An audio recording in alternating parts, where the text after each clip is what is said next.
Here are the directions for Part 2. In this part, you will hear 6 passages, A through F. Each passage will be followed by 2 questions, number 13 through number 24. For each question, you will have 10 seconds to choose the best answer and mark your answer on your answer sheet. The passage and the questions will be given only once. Now, let's begin. A. The secrets of Stonehenge. Stonehenge in southern England is one of the world's best-known ancient stone circles. The monument is more than 4,000 years old and was constructed using 2 types of stones, one of which was brought from many miles away. The effort required to do this suggests Stonehenge was important to the people who built it, but who those people were is unknown. Most experts believe, however, that the monument was used for religious ceremonies. A study in the United Kingdom has added a new twist. By making a model of the original monument, researchers discovered that it would have acted like a sound chamber. This suggests that it may have been designed to increase the volume of sound inside the circle, but make it difficult for people outside to hear.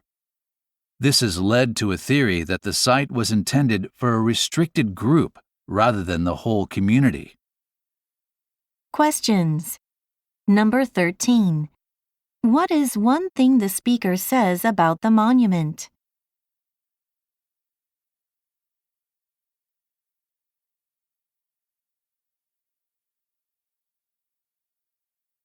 Number 14. What did a study in the United Kingdom suggest about the monument?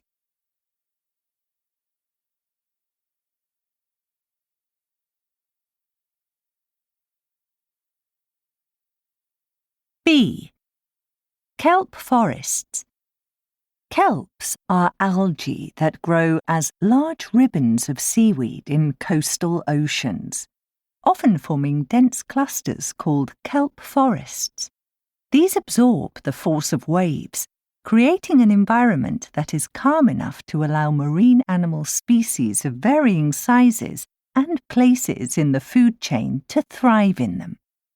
These ecosystems also benefit humans by absorbing millions of tons of carbon dioxide, much like forests on land, and boosting commercial and recreational fishing industries by providing habitats for fish. While past studies have revealed much about kelp forests, US researchers have recently learned how they support salmon. Though juvenile salmon use kelp forests for shelter and to find food as other marine creatures do, they also use them as a physical net to help herd prey fish into small groups. This helps the salmon consume enough food to sustain the rapid growth they require to survive. Questions. Number 15. What is one thing the speaker says about kelp forests?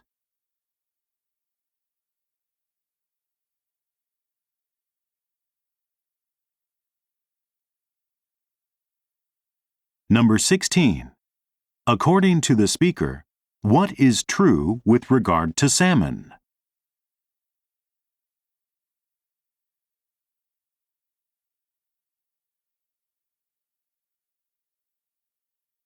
C. A chess master.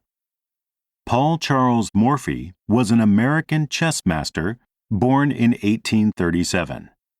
He learned chess at a young age by watching his father and uncle play together, and by the time he was 20, he had won the first American Chess Congress. His exceptional skill even allowed him to play several opponents simultaneously while blindfolded, rarely losing. He went on to tour Europe, defeating several top players, including Germany's Adolf Anderssen, who was the world's best player at the time. Known for his innovative style, Morphy emphasized rapid development and positional play. His most famous game is the opera game, in which he played against two opponents working together. The game was held in a theater during an opera performance, with Morphy winning the match in his characteristically rapid style.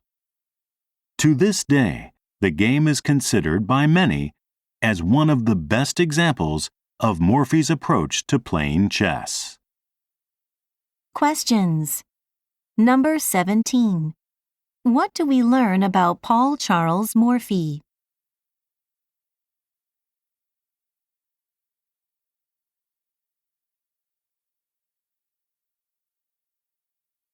Number 18. What does the speaker say about the opera game?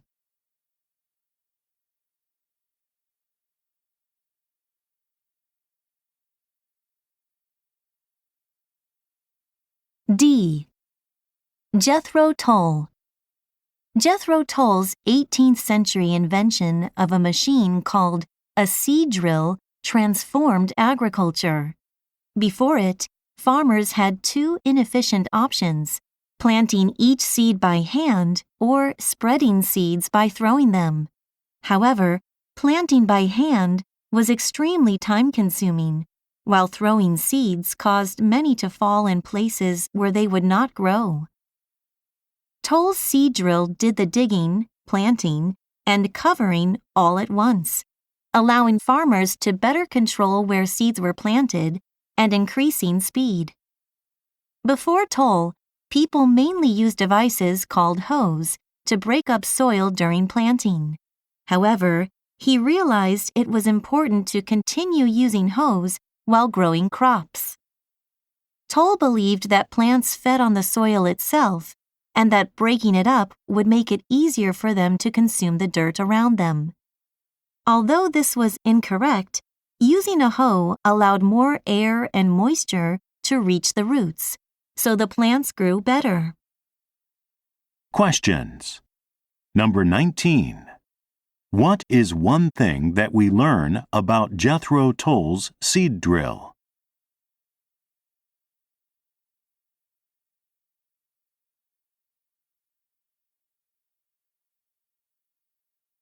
Number 20. What mistake did Tull make?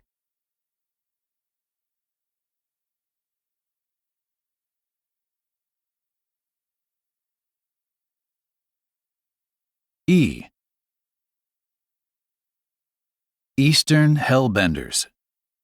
A salamander species known as the eastern hellbender inhabits the beds of rivers and streams in the eastern U.S. In recent decades, hellbender populations have severely declined due to factors like habitat loss and waterway pollution. Because hellbenders absorb most of their oxygen through their skin instead of their lungs, they are especially vulnerable to the effects of pollution, as toxins in water can easily enter their body directly. A major factor affecting hellbender populations has been dams, many of which were constructed to provide electrical power and create reservoirs for use in agriculture. Dams restrict water flow, worsening river pollution and reducing water quality. Recently, dam removal projects have increased. When dams are removed, hellbenders gain an immediate advantage from the increased flow of oxygen-rich water. Researchers say dam removal is especially important today, as climate change threatens to alter river ecosystems in ways that could further harm hellbenders. Questions. Number 21. According to the speaker, what makes hellbenders particularly vulnerable to pollution?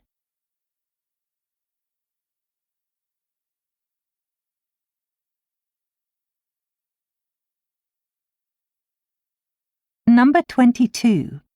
What is one thing the speaker says about dams?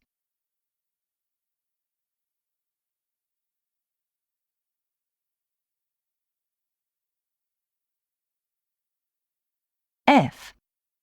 Auckland's underground tunnels. The city of Auckland, New Zealand, was built in an area containing dozens of volcanoes. Underground, there is an extensive system of tunnel-like caves created by lava flows from past eruptions. Many of these caves are considered sacred by the indigenous Maori people, who have used them to bury the bones of their ancestors. However, as Auckland's population grows and construction projects increase, caves are increasingly being filled with cement or destroyed. Scientists and government officials are now collaborating to create a database of the entire cave system to help protect and preserve the caves.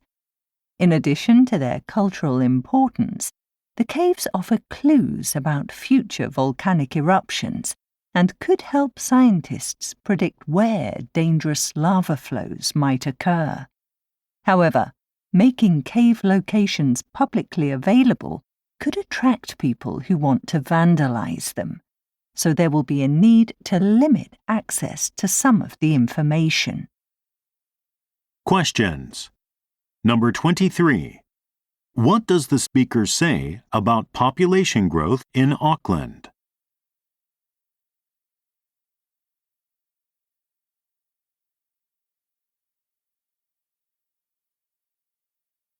Number 24. What is one thing the speaker suggests about the caves?